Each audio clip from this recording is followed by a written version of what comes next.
Commander Zeth Kar stood before the massive holographic display, his four arms gesturing dismissively at the rotating image of Earth. The bridge of the Dominion flagship Eternal Conquest hummed with activity as dozens of alien officers prepared for what they believed would be the easiest planetary acquisition in galactic history. "Look at this primitive world," Zeth Kar's voice echoed through his translator, tinged with amusement. His segmented carapace gleamed under the ship's harsh lighting as he pointed one of his clawed appendages at the blue-green planet below. Their military forces still use these crude, pigmented fabrics to hide from each other. "Observe." The hologram zoomed in, showing grainy footage captured by their reconnaissance drones. Human soldiers moved through various terrains, their uniforms displaying different patterns of green, brown, and black splotches. The alien bridge crew erupted in what passed for laughter among the Kethmori, a series of clicking sounds that resembled breaking glass. "They believe these random color patches will conceal them from superior beings," sneered Subcommander Vextal, her serpentine form coiling around her command station. "Our thermal imaging can detect a mouse from orbit. What good will their finger paints do against our technology?" Zeth Kar's mandibles clicked with satisfaction. The Kethmori Dominion had conquered 47 worlds in the past century, each victory swift and decisive. Their advanced technology had made them the apex predators of this galactic sector. Plasma cannons that could melt through starship hulls, shields that could deflect nuclear weapons, and scanning equipment so sophisticated it could count the heartbeats of every living creature on a planet's surface. Intelligence reports indicate they call it camouflage, announced Communications Officer Drixlon, his multiple eyes blinking in sequence as he read from his console. Apparently, they developed this technique to hide from each other during their primitive warfare. The bridge crew's clicking laughter intensified. Warmaster Quindow, a massive creature whose species had evolved from apex predators on their homeworld, slammed one of his 6 fists on his console. "Hide from each other? We can see their heat signatures through solid rock. Their electromagnetic signatures are visible from 3 star systems away. What manner of inferior sensory organs do they possess?" "According to our biological scans," Drixlon continued, consulting his data, "they only possess 2 visual organs, and they can only perceive a fraction of the electromagnetic spectrum. No thermal vision, no electromagnetic detection, no quantum resonance scanning. They are essentially blind compared to our capabilities." Zeth Kar's thorax swelled with pride. The Dominion's superiority was absolute. Their soldiers wore adaptive camouflage that could bend light itself, becoming invisible across multiple spectrums simultaneously.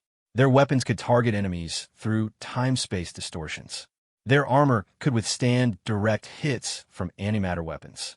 "Deploy the advanced scouts," Zeth Kar commanded. "Let them witness the futility of their colored cloth strips before we begin the main assault." As the first wave of Dominion scout ships descended through Earth's atmosphere, their advanced sensors painting detailed maps of every military installation, every hidden bunker, every camouflage position, the alien commanders felt nothing but contempt for the world below. On Earth's surface, in a dense forest in Virginia, Navy SEAL Marcus Rodriguez crouched motionless among the ferns. His woodland camouflage uniform seemed to make him part of the forest itself. For 6 hours, he had remained in the same position, watching the sky through his scope as strange lights moved overhead. The alien scouts passed directly above him, their sensors sweeping the area with methodical precision. Rodriguez knew they had to be looking for something, but he remained perfectly still. His training had taught him that movement was the enemy of concealment, and patience was the deadliest weapon in any warrior's arsenal. What the aliens didn't understand about human camouflage wasn't the uniform itself. It was the human wearing it.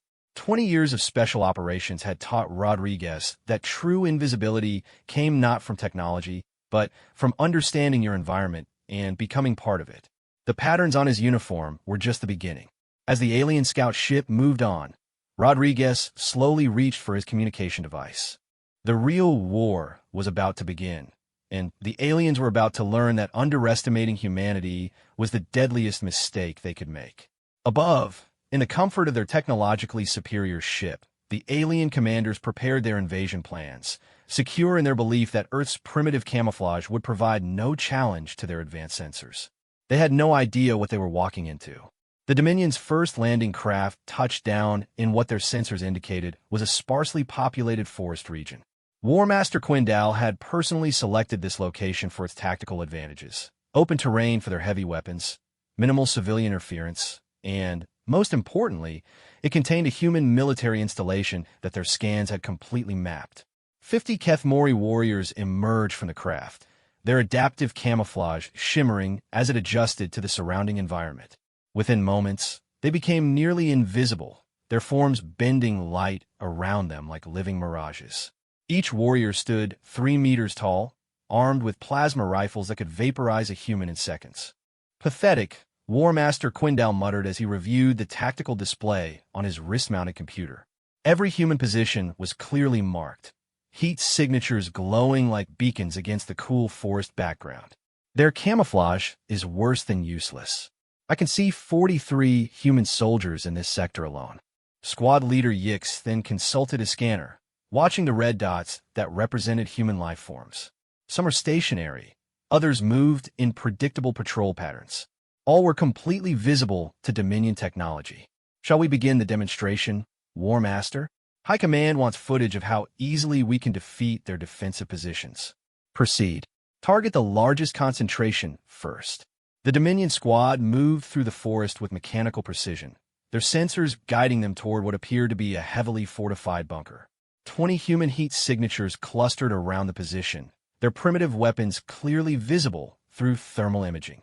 As they approached to within striking distance, Quindal raised his plasma rifle, confident in his technological superiority. The humans never even knew what hit them, or so he thought. The first indication something was wrong came when his point scout simply disappeared. Not the gradual fade of adaptive camouflage, but an instant complete vanishing. His life sign monitor went dead. Crixtal, report. Quindal barked into his communicator. Silence. A second warrior, advancing on the bunker's left flank, suddenly cried out in pain before his signal also went dark. Then a third. The remaining Dominion forces immediately activated their defensive protocols, scanning frantically for the source of the attacks. Their sensors showed nothing. The human heat signatures remained in their positions around the bunker, apparently unaware of the ongoing firefight. But somehow, 3 of the galaxy's most advanced warriors have been eliminated without the attackers appearing on any scanning device. Impossible, Quindal snarled. Our sensors detect everything. There must be a malfunction. From behind a fallen log, Navy SEAL Marcus Rodriguez observed the alien patrol through his rifle scope. He had been tracking their approach for the past 20 minutes, noting their movement patterns and communication procedures. The aliens were good. Their technology was clearly superior to anything Earth possessed, but they had made one crucial mistake. They relied entirely on their sensors. Rodriguez had learned a hard lesson during his first deployment in Afghanistan. Technology could fail, but human instincts, properly trained, never did. He had spent hours studying the terrain, noting wind patterns, shadows, and natural sound dampeners. When the alien patrol approached, he had already identified their route and positioned himself accordingly. The ghillie suit he wore over his standard camouflage wasn't designed to fool thermal sensors. It was designed to break up his human outline and make him part of the forest floor. But, more importantly, Rodriguez understood something the aliens didn't. True concealment wasn't about becoming invisible to sensors. It was about understanding your enemy's expectations and exploiting their weaknesses. The aliens expected humans to be clustered around obvious defensive positions. They expected thermal signatures and electromagnetic emissions. They expected their prey to behave predictably. Rodriguez gave them exactly what they expected to see. The heat signatures the aliens detected around the bunker weren't soldiers. They were carefully positioned heating elements and reflective materials that mimicked human body temperatures. The bunker itself was a decoy, designed to draw attention, while the real ambush materialized from angles the aliens never thought to scan. A fourth alien warrior fell to Rodriguez's precise marksmanship, the specialized ammunition designed specifically to penetrate their energy shields. The remaining Dominion forces began to panic, their formation breaking as they realized their technological advantage wasn't protecting them. War Master, one of the surviving scouts, transmitted, Our sensors are detecting massive human reinforcements approaching from all directions. Hundreds of heat signatures, moving in coordinated attack patterns. Quindal checked his own scanner, his four hearts sinking as he saw the tactical display. Red dots, representing human soldiers, were converging on their position from every direction. They were surrounded, outnumbered 10 to 1. Impossible, he repeated, but with less conviction this time. How do they mask their approach?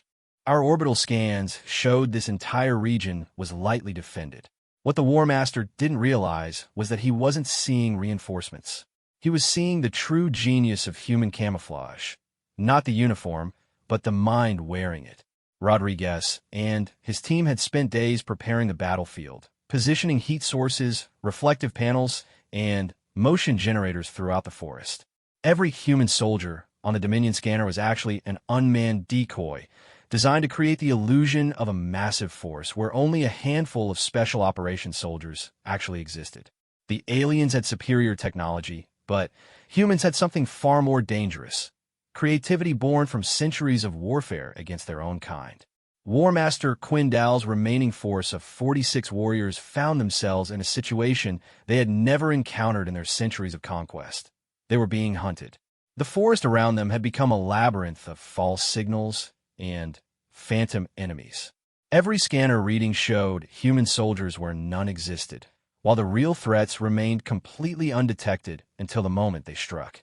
Orbital command, Quindal transmitted to the flagship above, his voice tight with frustration.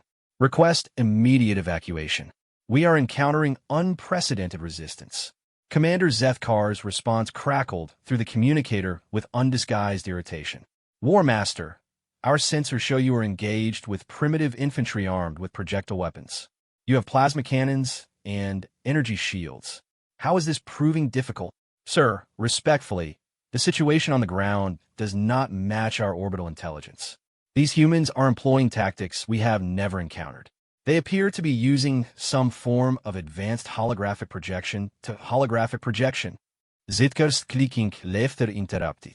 War Master, these beings barely understand fusion power. They have no holographic capabilities. You are being outmaneuvered by creatures wearing colored cloth. The transmission ended, leaving Quindal alone with his dwindling force and his growing realization that everything the Dominion thought they knew about human warfare was wrong.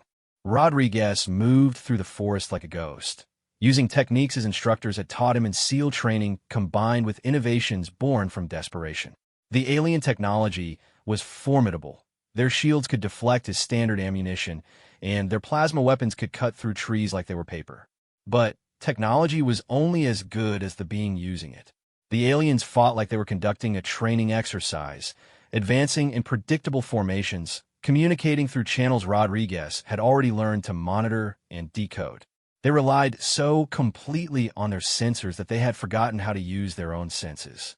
Rodriguez, on the other hand, had spent years learning to fight enemies who possessed superior technology. Terrorists with night vision goggles, insurgents with advanced communications equipment, warlords with military-grade weapons. The key was never to fight the technology. It was to fight the mind controlling the technology. From his concealed position, Rodriguez watched as an alien patrol approached his location. Their scanners would be showing them empty forest, thanks to the careful placement of interference generators his team had positioned throughout the area. But, more importantly, Rodriguez was about to teach them the most important lesson in human warfare. Sometimes the deadliest weapon was the one your enemy couldn't see coming. The lead alien warrior stepped directly over Rodriguez's position, his sensors indicating clear terrain ahead.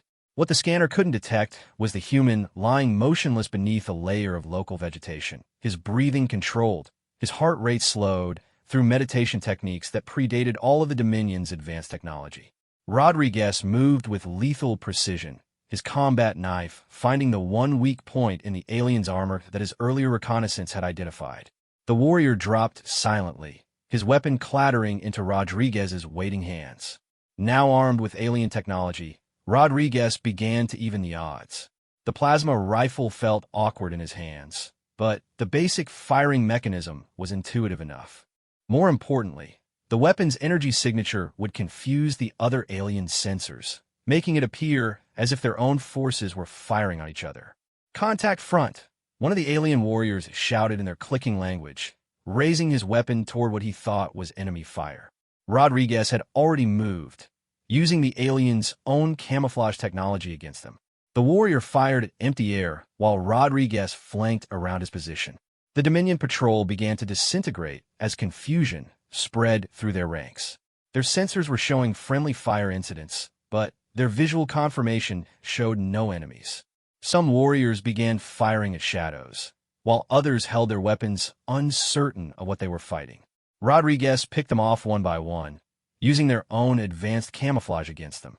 Each eliminated warrior provided him with additional equipment and intelligence about their tactics. He learned to mimic their communication protocols, sending false orders that split their forces and sent them into carefully prepared kill zones. But the real brilliance of Rodriguez's strategy wasn't the technology he captured. It was how he used the aliens' own assumptions against them. They couldn't conceive of an enemy who would willingly give up technological advantages to gain tactical ones. They couldn't understand a warrior who would choose a knife over a plasma rifle when silence was more valuable than firepower. As War Master Quindal watched his force systematically destroyed by an enemy his scanners couldn't detect, he began to understand that the humans' camouflage wasn't about their uniforms at all. It was about their minds. They had spent millennia fighting each other, developing tactics and strategies that turned weakness into strength and disadvantage into opportunity. "All units, fall back to the landing craft," Quindal ordered, his pride finally overcome by the reality of his situation. "We are withdrawing." But as his surviving warriors began their retreat, they found their path blocked. Human soldiers, real ones this time, emerged from concealed positions along every escape route. These weren't the scattered infantry their sensors had detected. These were coordinated teams of special operations forces, armed with captured alien weapons, and led by a Navy SEAL who had turned their own technology into a weapon against them. The hunters had become the hunted, and they were about to learn why humans had spent so much time perfecting the art of warfare against enemies who seemed impossible to defeat. Commander Zethkar paced the bridge of the Eternal Conquest, his four arms gesturing frantically as he tried to comprehend the tactical reports flooding in from the surface. In the past 3 hours, his routine planetary subjugation had become a nightmare scenario that violated every principle of Dominion military doctrine. War Master Quindal's force has been completely eliminated, Subcommander Vextal reported, her serpentine form coiled tightly around her console in distress. No survivors, no intact equipment recovered by human forces, and no visual confirmation of how they were defeated. "That's impossible," Zethkar snarled. "Quindal commanded 50 of our finest warriors, equipped with adaptive camouflage and Class 7 plasma weapons. They were facing primitive beings with projectile weapons and colored cloth." Communications Officer Drixlon's multiple eyes blinked rapidly as he processed incoming data streams. "Sir, the situation is becoming more complex. Our orbital sensors are detecting unusual activity across multiple continents. The humans appear to be moving large military formations, but our scans cannot determine their exact numbers or positions." Explain, Zitkar demanded. "Our thermal imaging is detecting heat signatures consistent with massive troop movements, but the patterns are inconsistent with biological entities. Additionally, we are receiving electromagnetic emissions that suggest the presence of advanced military equipment, but visual confirmation shows only empty terrain." Zitkar's mandibles clicked in frustration. "Are you suggesting these primitives possess some form of cloaking technology superior to our own?" "No, sir. The signatures we're detecting are clearly artificial, but the method of generation is unknown. It's as if they're creating illusions specifically designed to confuse our sensor arrays." On Earth's surface, Rodriguez crouched in the ruins of the alien landing craft, surrounded by captured equipment and the bodies of the Dominion strike team. The battle had taught him more about alien technology in 3 hours than Earth scientists had learned in decades of theoretical research. But more importantly, it had taught him something about the aliens themselves. They were technologically advanced, but tactically predictable. They relied on their sensors the way a blind person relies on a guide dog, following their readings without question or verification. Rodriguez activated the alien communication system, his fingers moving carefully across the unfamiliar controls. The device had been modified with components from the aliens' own equipment, allowing him to access their command frequencies. "This is SEAL Team Alpha to all units," Rodriguez transmitted on an encrypted human frequency. "Package secured. Initiate Phase 2 of Operation Smokescreen." Across the globe, special operations teams began implementing the plan Rodriguez had conceived during his initial engagement with the alien forces. Human technology might be primitive compared to Dominion standards, but human creativity was proving to be an unexpected force multiplier. The thermal signatures the aliens were detecting weren't massive military formations. They were carefully positioned heating elements designed to mimic the heat patterns of human soldiers.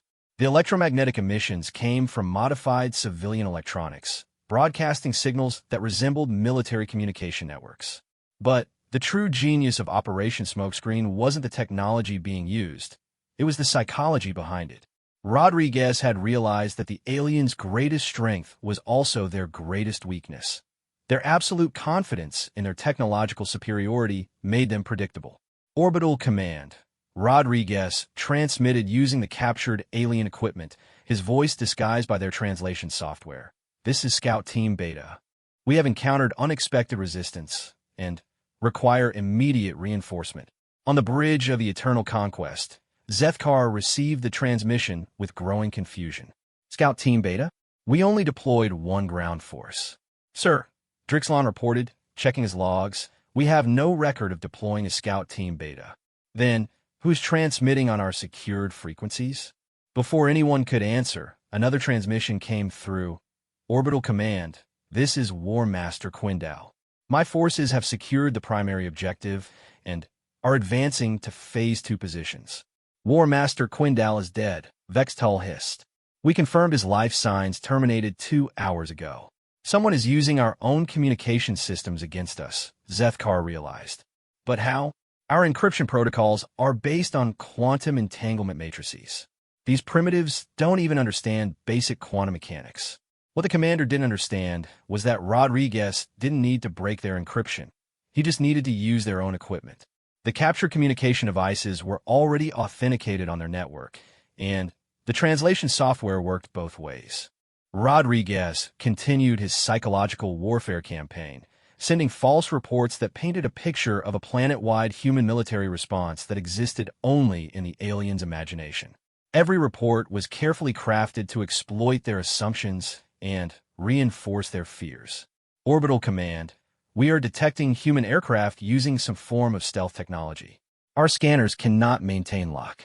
Request immediate air support." "Orbital command, human ground forces are employing weapons that can penetrate our energy shields. They appear to have reversed our plasma technology." "Orbital command, we're being flanked by invisible human soldiers. Our thermal scans show nothing, but we are taking casualties." Each false report was backed up by real evidence, captured alien equipment being used to generate the appropriate sensor readings. Rodriguez and his team had turned the aliens' own technology into a weapon of mass deception. As panic spread through the Dominion command structure, Zethkar made the decision that would seal his force's fate. "Deploy all ground forces immediately. If these humans have developed technology that can challenge our own, we must overwhelm them with superior numbers."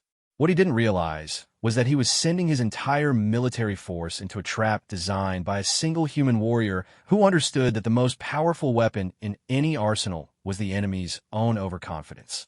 Rodriguez watched the alien ships descending from orbit and smiled grimly.